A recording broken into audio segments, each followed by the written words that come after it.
Getting to your time zone, the AFC East, we will start with the Patriots. Weirdly enough, it feels weird that they have 4.5 wins as their predicted win total right now, or I should say the betting win total on BetMGM. All right, New England Patriots, where are you at with them at 4.5 wins, Chuck? This feels a little low. 4.5. I would take the over here. I don't know if it's by like 5 or 6, like 6 and 11 kind of teams within reach. That's what I feel like for this team. Yeah. I don't. The thing that I feel like something that people don't realize is like in the way that it's really hard to be like extremely like otherworldly dominant and good for multiple years in a row. It's also kind of difficult to be that bad. Like if the Patriots were to repeat on offense and not get somewhere closer to like league average, that would be a massive red flag. But I think that this offense, I think they can finish in like the low, like around like 22, 23 maybe. It's not a good group. They still need to add a whole bunch of pieces over the next few off seasons. But I really do think that people concerned about Drake Maye starting. It's like, come on, let's get over this. Yeah. You can get hurt at any point playing football. You can get hurt in practice. You can get hurt in a preseason game. You can get hurt lifting weights. We've seen players already out for the season who got hurt like not even in a regular season game. JJ McCarthy got shadow punched. Right? No one knew he got hurt. And then he got hurt. It just happens that Teddy Bridgewater had his career altered in a freak play, right? In a walkthrough. So like these things can just happen. And the other thing I feel about this offensive line is people don't think about it can always get worse. Like it can always get worse. There's no guarantee that the group you see in front of you now is going to be better next year. It's just not how it works. So just throw him out there. I think he's a player. You said this the other day in our group chat. He's someone that's just going to have to learn on the go. I think just let him limit test. Let him go out there and make mistakes. That's what this year is for. But they're not going to win a whole lot of games. No, I like the defense a lot. Like I really do. Even though Judon and Barmore, I think Keon White's a good player. I think they can move him around. Good against the run and pass. They have Uche, Weiss. The tight ends are good for them. Maybe not every other defense. I like the back end. Like none of them are rookies or guys past their primes. They're all kind of like young vets. I think a couple older guys, but mostly vets, and they're all solid to good. Playing the defense that works. So I like the defense is what has me going, Brad. It's like I think they're too good. They're going to keep them in enough games. And like the other part of the equation for me, if I were optimistic about them, which I am, I'm with you. I think it's more of like a 6-win team. I can't believe that they have the lowest one. I think they should be more looked at as a 5.5 win. I know that's splitting hairs, but it does matter to me, damn it. But what you mentioned about the offense or offensive line, I wholeheartedly agree with is that everyone keeps, it's a little bit of narrative scouting going on where, especially the game that it was on national game Sunday night, when everyone's watching May, everyone's watching the offensive line make mistake after mistake, mostly for illegal formation stuff, which guess what, guys, is fixable. That's not a guy getting beat. That's a guy just stepping. That's a new rule they emphasized. But David Andrews wasn't playing their center. So yeah, some center operation stuff is going to look worse when your backup center and really guys that shouldn't have barely played there are playing there. That Layton Robinson is a 4th rounder, and I think he could be a real find for them. And I keep mentioning this. I like the offensive line coach. I finally remember his name now, Scott Peters. Their rules look really good. Like their baseline's a lot higher than I think people are making it out to be. It's not great. I'm not saying this, oh my God, you guys are sleeping on a top 10 line. I will say though, there are at least several worse offensive line situations right now before they even start. So I can say that pretty comfortably. So this is why though, I want them to play May. It's going to be tough. It's going to be really hard on him. This is how he learns. Like you said, this is how he figures out what his limit is early on. And you can already see it happening in the preseason where he's throwing trick shots to Jalen Polk and all these types of things. But they also have an offensive staff or offensive system. It's not sexy. Like this offense, it's fine. It's a B- offense. I can already tell. I'm not going to be enthused about it, but it's fine. They run a lot of play action. They run a lot of bootlegs. They do a lot of screens. They have a lot of chip out. They know how to help these guys out. That's why I'm not thinking they're going to just throw them in the deep end and go, why doesn't this offense work?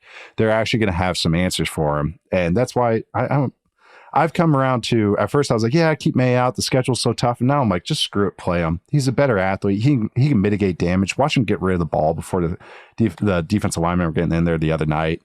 And so, yeah, that's where I've come around where I think this would be an over. Just a very simple fact. He's been so much better than Jacoby Brissett this preseason. He has. Gerard Mayo even said it. So let's go. Yeah, and I think he can mentally handle it. And they've all, and that's all the rumors everyone keeps saying. And I could tell this by film is that he handles it mentally very well. Again, all the rookie quarterbacks I really do think are pretty advanced. Even as in college, he did this. That's why I'm like, I think he just needs reps. He needs to handle a third down protection change. If he doesn't get it, guess what? You're projected to win 4.5 wins. Like, it's not like he's costing you a playoff spot if he does mess it up. So, yeah, just play him. I'm excited. I'm excited to watch him play. If I'm not saying Drake Maye, then it's Jalen Polk is the other guy I'm excited to play, who I think is going to be a nice steady Eddie for him. Any other guys you want to give a shout out before I think we both are saying over 4.5 wins. Christian Gonzalez is back. Good shout. It's obviously a pretty big deal for them. He was great before he hurt his shoulder last year and had to miss a year. It's a big boost for a defense. And I think, the secondary could be pretty good. They're going to play a lot of rock fight games. Also, Keon White is another guy I want to talk about real quick. His draft eval, I was like, dude, I don't know where you play him. Just give him the Bill Belichick or the Ravens and he'll probably work out. Ends up with Bill Belichick. Dude, Bill loves those, like the 4 eyes, tweeners. The tweeners, 6'5", 280 pounds, yeah. No discernible traits, but 3-4 DNs. That's what he likes. 3-4 base defensive ends. He loves those guys. It's because everyone else hates them because they're like, oh, they can't get 10 sacks. It's like, he's like, fine.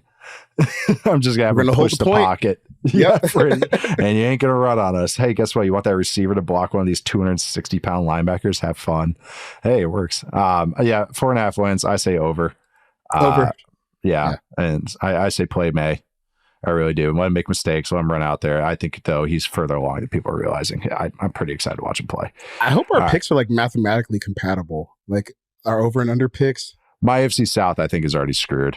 I think I went over on every single one of them. So yeah, whatever. We'll get it in there somewhere. All right. Next up in the AFC East, we have the Miami Dolphins at 9.5 wins. Chuck, what's your feeling on the Dolphins this year? What's there to say? It's the same thing we've seen the last 2 years. They're probably going to be one of the best offenses in the league again this year. Until Christmas. Yeah, until Christmas, till it gets cold outside, and maybe they'll make the playoffs. But I don't know. I don't feel. I literally don't feel any different about this team than I did like 12 months ago. I know. It's even when I was kind of breaking down the notes when the more extended format, it was like strength of the team, speed, offensive innovation. All right. It's like, all right, that's like, I mean, I feel almost mean to Dolphins fans. It's like, I dig what they do. And like, I love it. And it's so cool. And it's unique and it's fun and it's exciting, but it's just like, it's amazing. But we're seeing it again. And they didn't do something where I'm like, oh, okay, this time they fixed it. There are little things they did. Like they improved some offensive line depth, like Patrick Paul and stuff like that. And I like Paul and Aaron Brewer at center. I do like that. But it's just, I don't know. When you got a lot of fragile players, they're a little smaller. They rely on the speed. It's just, I've kind of seen this show again. And I actually did like the Jordan Brooks signing too. I really also still stunned he didn't have a bigger market because that's like a 3-down linebacker and those don't grow on trees. Usually these types of players I roll my eyes at, and you'll laugh at this, is Jonnu Smith, as because he's more of an idea than a player. But actually in Miami, where ideas more than real things are perfect there. Jonnu Smith is great. Like in this offense, they're already running reverses and stuff to him. So I actually kind of like those kind of like in between things that this team did. The young player I was going to point out exactly falls into the archetype. Jalen Wright, the running back from Tennessee, that they traded a future third to move up in the 4th round to get him.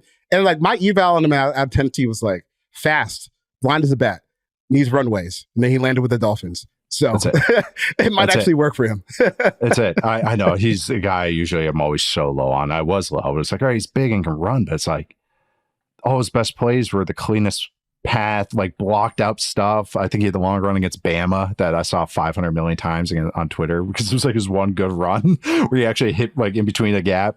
Yeah, I'm with you, but he can take it to the house. That's that's all they care about. Can you take it to the house? Okay. All right. We'll get you a spot on this offense. I do want to shout out Patrick Paul though, because he actually looked decent. He's a tackle from Houston, long as can be, traits out of this world.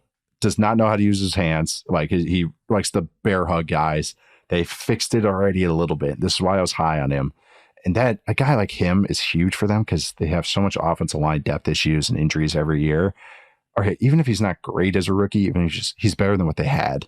And he has some talent, some traits to work with. And again, it's in between things. I actually liked with the Dolphins. I even liked when they signed Terry Tart and then they cut him. I was pretty geeked when they did that because I was like, yeah, another guy I like. But that's not only could go so far, I guess. Anybody, any other rookie or second year guys you want to maybe shout out? I like Julian Hill, their undrafted tight end, second year guy. I'm intrigued by him.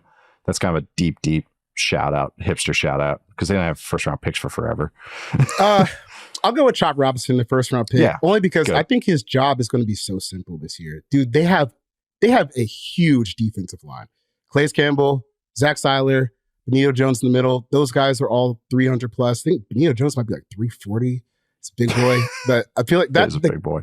That's what that's what the Ravens like to do. Let's just get big as hell up front, and we'll figure out the rest. So they are at least following the model in that way, and we'll see if Campbell has anything left in the tank. But like, dude, Chop. Like, you already talked about Jordan Brooks. David Long is still here. Yeah. Jalen Phillips is back and ahead of schedule. Like, Brooks and Long is like a really good linebacker pairing. That's a great thunder and lightning duo. Yeah, I love it. But dude, Chop, all you got to do is hold the gap and rush the passer. Because this front seven, I think could be it could be like quality, maybe top half of the league. If Calais still has something in the tank, Yeah, no, I think that's a great shot. I've come around. I mean, we haven't even mentioned Jalen Ramsey once, by the way, but who, when he's playing, he actually is very good still. But no, I'm with you. Is that when they have that kind of size, and when they have, I'm interested. All these kind of former Ravens defense coordinators, like Weaver, like I'm excited to see what they do, because it's just like, are you going to be creative? Are you going to use these guys like how kind of like how could you use them like how they used in Baltimore? Do you have Roquan Smith? But they actually have some interesting personnel for it. So good shout out with Chop. Another kind of like with the Colts where with Latu, where they got a smaller guy with the big guys to kind of, build out the room, as opposed to a bunch of small twitchy guys where it's like, and you guys hold up the run. So actually I like that, him getting dropped in there. All right. They are at 9.5 wins. Over or under on the Miami Dolphins this year? Over. The offense is too good, but who cares? I am also on the over. I'm a little more bullish on them than I thought it was going to be. It's about the regular season now. We're not talking about the full thing. So, but yeah, I'm also on the over. All right. Next one up, also at 9.5 wins, is the New York Jets. Charles, former team you covered. Where are you feeling, or how are you feeling about the Jets so far this year on their over under total? I feel like the biggest scared loser cop out person in the world, because I have nothing concrete on this team.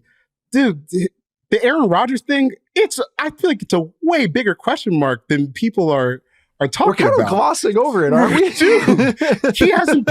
Okay, so he didn't play at all last year, right? With rehabbing from an Achilles injury. He's 40 now. The last time we saw him play was not great, in Green Bay. Like, it was fine. It wasn't shrugging bad. His shoulders. Right. Yeah. So there's no way, because now we're talking about the last time that he actually played good football was 2021. That was before he turned 40, before an Achilles injury, before being traded to a new team. Because like that 2022 season, the Packers was like, no, it's Jordan Love time. Like, we got to move on. It's time. But he had the the back-to-back MVP seasons right before that. So maybe that's still in there. But like, we're getting to 3 seasons removed from that last MVP year. Like this is a massive wild card.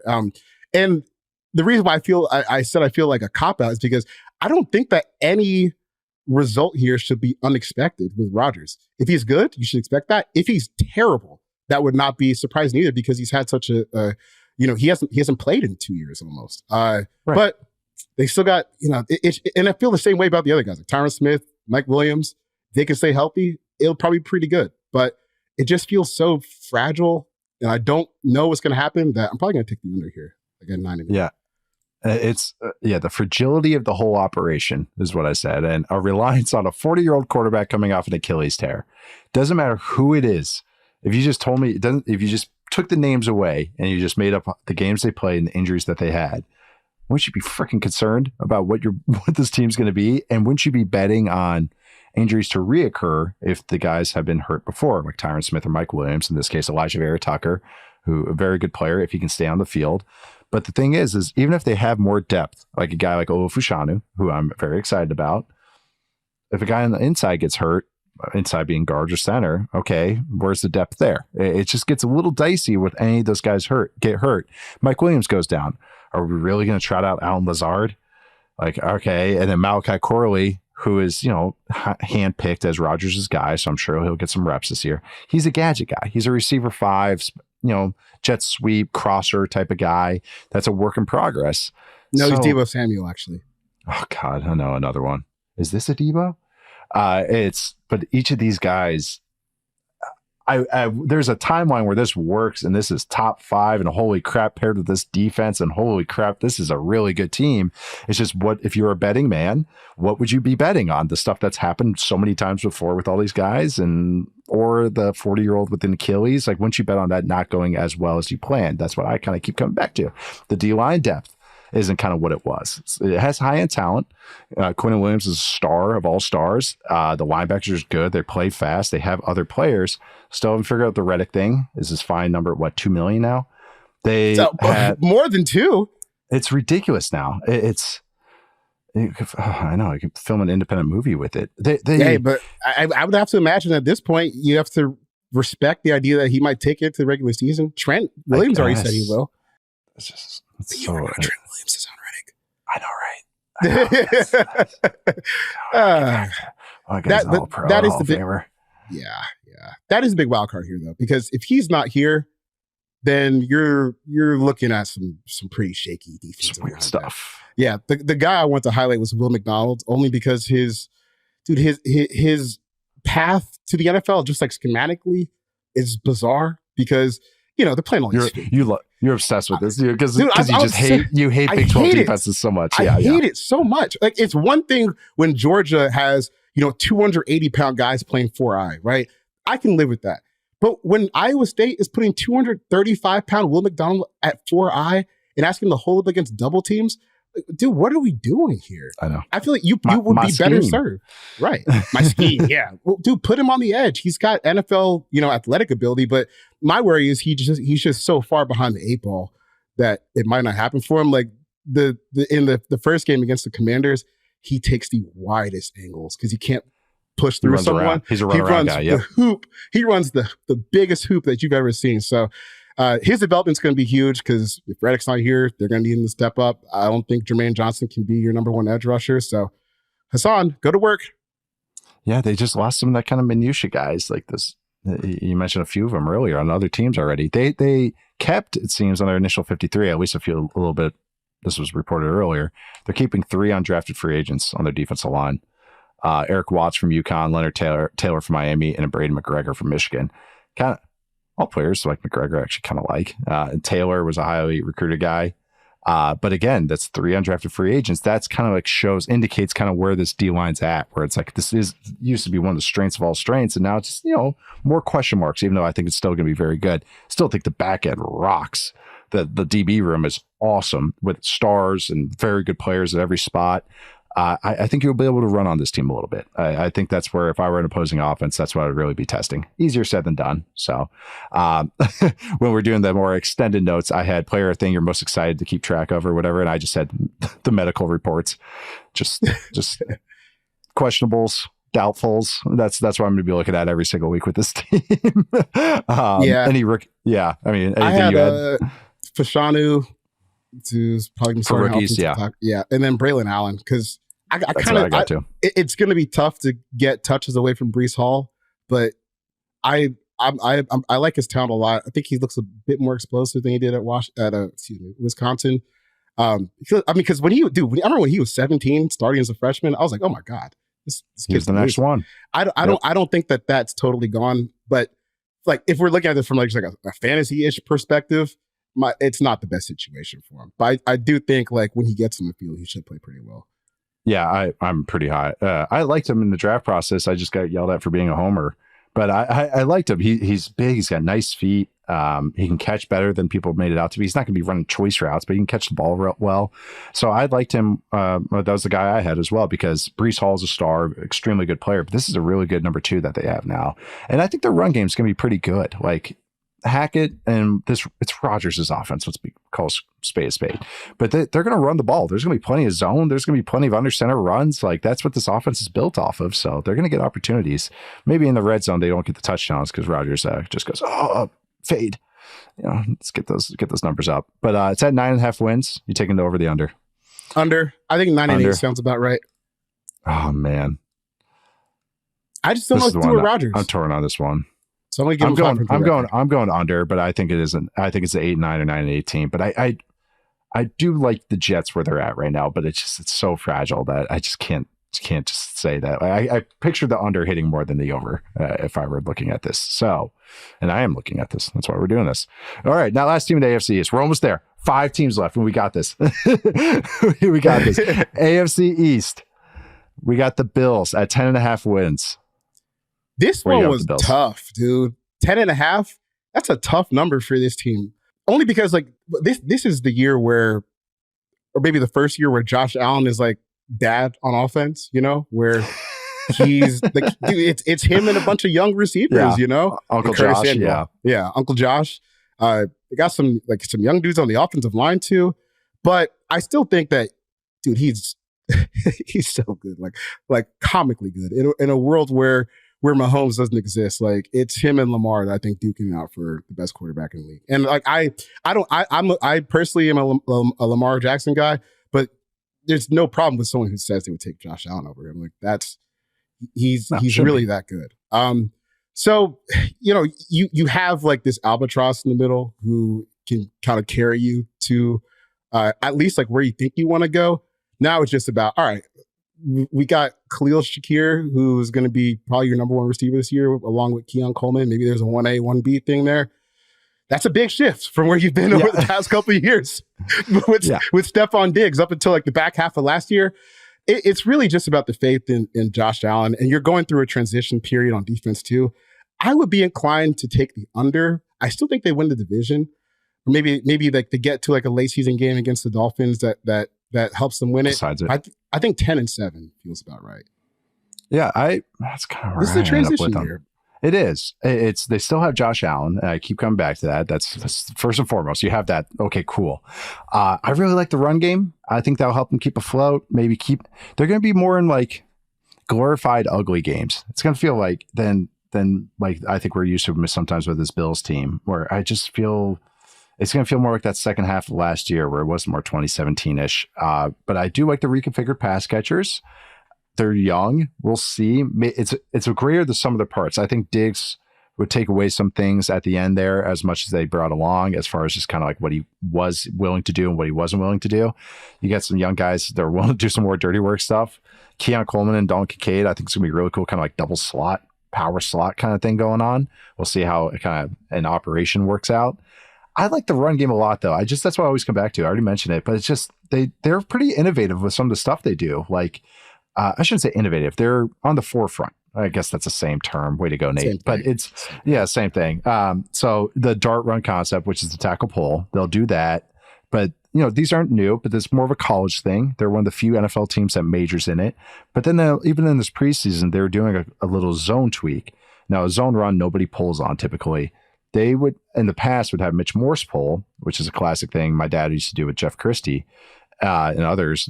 Joe Hawley, he would do it with some other guys. He would do that. Matt Burke, Chip and Jason Kelsey. Kelsey's the primary guy with it. All those guys that wipes they call them, and they're doing the new zone thing. I've seen Wisconsin in the past do it. Oregon did it under Mario Cristobal. Other teams have done this, and it turns into a pin pull play, and it's just a zone adjustment. It's a weak zone where guys end up pulling. So it's just also one of these schematic things. Isn't that technically pin pull, even if it's a zone adjustment, because you are pinning and pulling? But I'll let quality control coaches figure that out. But why I thought that was cool is that not a lot of teams do that. Obviously, they're watching college tape, which makes sense because they have Joe Brady there. So they're watching some college tape. So also makes sense because they like to pull their guys like Deion Dawkins and Spencer Brown. They like to pull their tackles. So why not just keep them pulling? get them. Like, we're good at it. So let's just find other ways that we can pull our guys. So I just wanted to use that as kind of like a little snapshot of like why I'm even if I'm not like the biggest Joe Brady guy, they do enough good things that it's interesting. And Josh Allen is Josh Allen. So, and the defensive coaches I trust more than maybe some of the players that they have back there. But anything else that you're excited about? Or any second year players, rookies that you're checking out on this for this Bills team? Just the James Cook Ray Davis combo. I think could be pretty fun. Ray Davis, another I nice thought he landed addition. in the perfect role. Not going to get too many touches, but good spell for James Cook. Yep, and they need that. They need the kind of the on time back, just the guy that stays on time while James Cook can kind of maybe bounce some things. James Cook got better for doing the dirty work stuff. I will give him credit for it. So, but the drops are pretty frustrating. Yeah, for me, that's a pretty good one for those guys. It's the Coleman, Kincaid, it's all the pass catchers. Khalil Shakir is the third year, but I am a big fan of him, and I want to see him in this defense or offense a little bit. Also, your pick. So you said under, but it's not like a slight 10.5. It's just they're a little too green on offense. Yeah, 10-7, a little too green on offense, but Josh can get you 10.